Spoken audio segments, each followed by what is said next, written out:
Hello' everyone, এয়া বেটা আৰু বেটি ৰেডি হৈছে এনাইকৰ ঘৰলৈ যাবলৈ।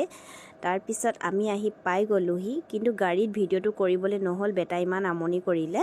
এয়া মা আৰু পাপা আৰু এয়া আমাৰ পোৱালি চাওকচোন। এইফালে আমাৰ বেটি ভিডিঅ' বনোৱাত ব্যস্ত, এইফালে ভতিজা আৰু মোৰ হাজবেণ্ড বহি আছে। পিছফালে আহি দেখিছোঁহি দাদাই কুকুৰা এটা গুচাই আছে, ৰেডি কৰিছে আৰু এইফালে মায়ে ক'লে জুইৰ ওচৰতে বহিবি, অলপ ঠাণ্ডা লাগি আহিছে। তাৰপিছত আমি জুইৰ ওচৰতে বহিছোঁ আৰু এইপিনে পাপাই কুকুৰাটো পুৰি আছে।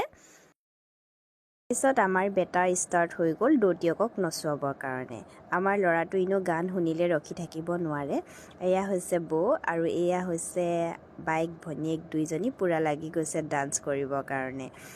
চাওকচোন ইমান যে ভাল পাইছে বেটা বেটীহঁতে আৰু আমাৰ দাদা ছোৱালীজনী।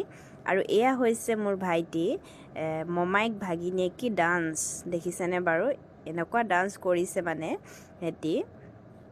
আৰু এই মুহূৰ্তবোৰ বহুত ভাল লাগে নহয় জানো।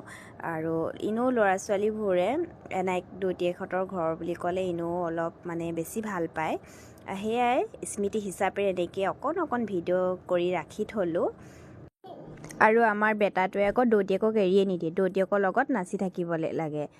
এয়া ভাইটি বৌ বহি আছে আৰু এইপিনে বাইক ভনীয়েক দুইজনী মোবাইল চোৱাত ব্যস্ত। তেতিয়াহ'লে আজিলৈ ভিডিঅ'টো ইয়াতে সামৰিছোঁ, বাই বাই।